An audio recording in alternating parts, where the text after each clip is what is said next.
Sitting here watching Lahaina burn. Doesn't even seem real.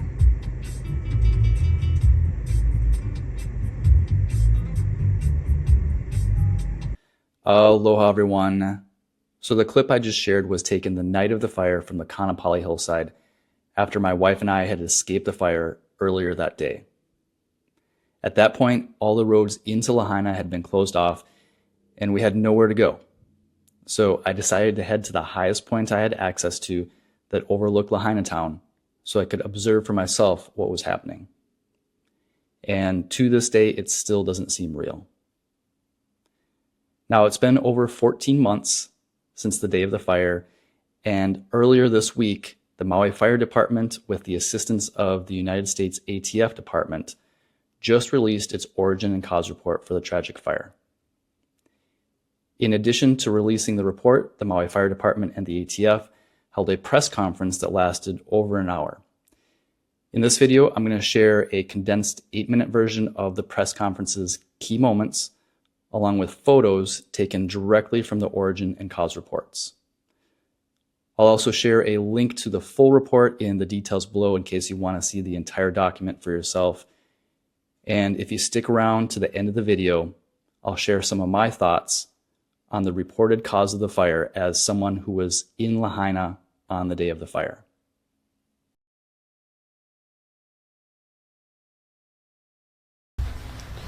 Hopefully this orientation proves helpful when you read the report. We also, of course, will take this opportunity to provide a high-level summary of the report's principal conclusions. They are as follows. The destruction of much of Lahaina on August 8th, 2023 was caused by a single fire that started at 6:34 in the morning. The fire was caused by re-energization of broken utility lines, resulting in sparks igniting unmaintained vegetation at and surrounding utility pole 25 off of Lahaina Luna Road. This hypothesis was overwhelmingly supported by the data, and all initially plausible alternatives were considered and excluded. While it was initially plausible that there were in fact two fires, one in the morning and one in the afternoon, while investigation left this possibility open, hypotheses were considered, and clear conclusion by investigators of both MFD and ATF were that this in fact was one fire. This one fire proceeded in two identifiable phases. The morning phase continued until fire crews left scene at approximately 2:18 in the afternoon.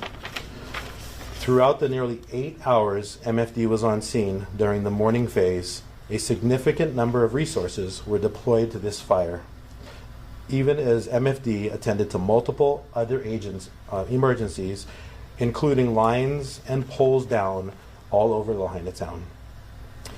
At that time, all available indications showed that the fire had been fully contained and extinguished. However, at approximately 2:52 in the afternoon, what's known as a rekindle event took place in the gully adjacent to the existing burn area. A piece of smoldering material hidden in the unmanaged vegetation in the adjacent gully was fueled and reignited by a severe wind event, and the fire resumed with disastrous consequences. Multiple hypotheses for this rekindle event remain open, with no definitive conclusion reached for exactly how the ignition source found susceptible fuel. Most likely it was a firebrand or smoldering material moved by the wind. This could have happened at any time during the morning phase of the fire, and the brand could have been hidden anywhere in the general area before being transported into the gully. We could not rule out the possibility that smoldering material was displaced by heavy equipment, cutting fire breaks to contain the morning phase of the fire.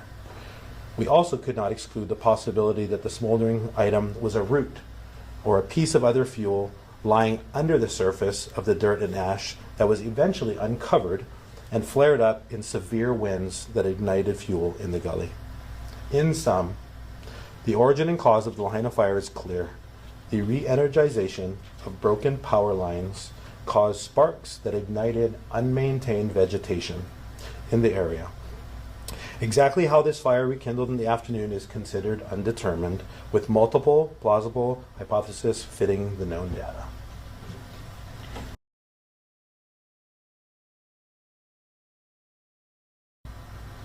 Based on our comprehensive investigation, as detailed in today's released summary and findings report, ATF classified the fire as accidental. More specifically, the fire that began in the early morning hours was caused by the ignition of dried vegetation resulting from the contact with molten materials that originated when utility equipment failed. Because of an undetected smoldering event or rekindling, the fire reignited in the afternoon, causing extreme devastation, including the loss of life, property, and more. I recognize that the community has been eager for information and answers, and I understand that the frustration with the time it took to complete this analysis. I want to emphasize, however, the ATF's priority has always been to ensure a thorough and accurate investigation. Fire investigation is a complex and time-consuming task. ATF Maui Fire Department investigators were determined to complete a comprehensive and exhaustive accounting of these fires because of this community deserves answers. ATF and Maui Fire Department have been committed to providing this community with accuracy, transparency. Each element in this investigation and report have been scrutinized and peer-reviewed by veteran certified fire investigators. We understand that no report or investigative finding can restore what was lost in this terrible tragedy. But we hope that the facts presented today provide answers and bring at least some semblance of closure to those most affected. Thank you.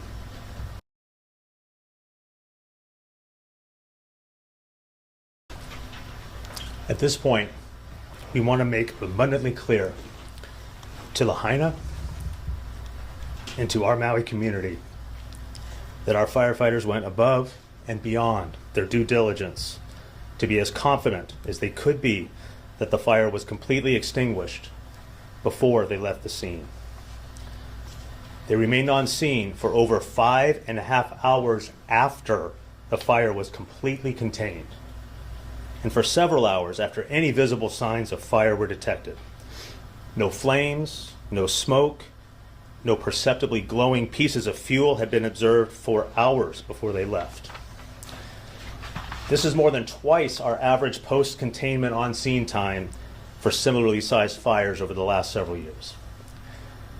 Our firefighters spent extensive on-scene time despite the fact that they were being subjected to near hurricane-force winds and the constant danger of falling utility lines and poles.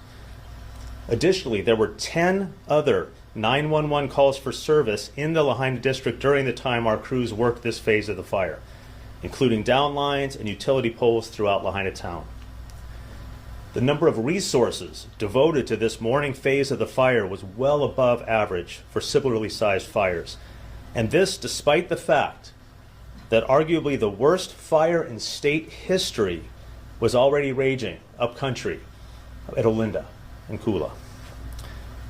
While on scene, MFD personnel poured many thousands of gallons of water, enhanced with Class A foam, onto the entire visible burn area. In addition to the direct efforts to soak the entire area with water and foam, multiple dozer lines were placed along the fire perimeter, and of course there was the bypass road to serve as another fire break. These gave additional assurance that the fire was secure.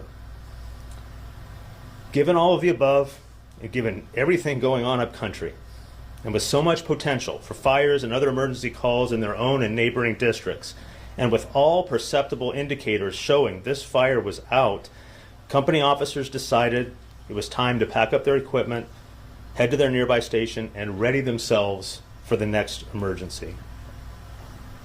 Unfortunately, as you'll read in the report, some material retained enough heat to rekindle this fire by igniting the dry vegetation nearby.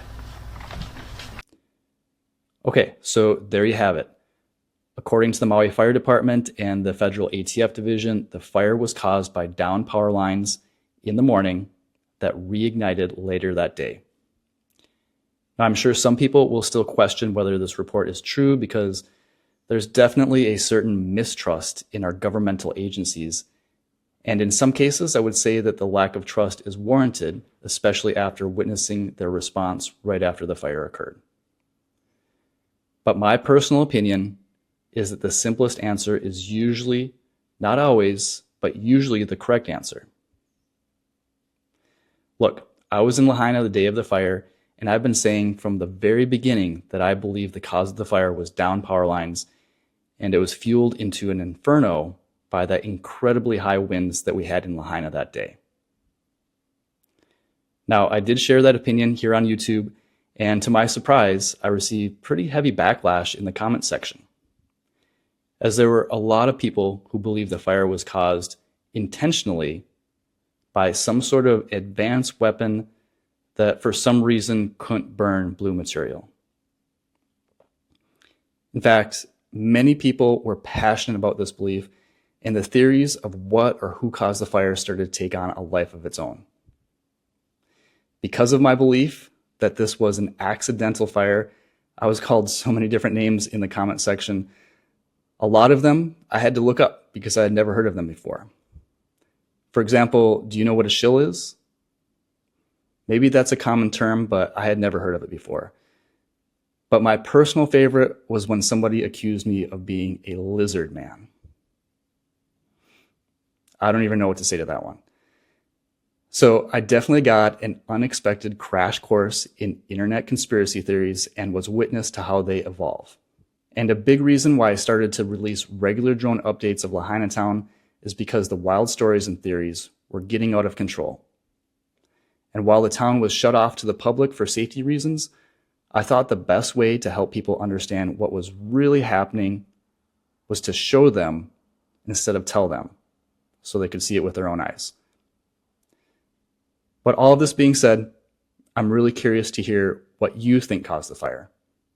Share your thoughts in the comment section below. Do you think the report that was just released is accurate, or do you think this was a nefarious act orchestrated by a higher power that was caused by some sort of advanced weaponry? Or maybe you think it's somewhere in between. I think everyone should feel free to share their opinions just like I am now, because that's what free speech is all about. Even if you still think I'm a lizard man. Anyways, that's all I have for you on this video. Don't forget to like, share, and subscribe if you appreciate the updates. And I hope we'll see you on the next one. Aloha.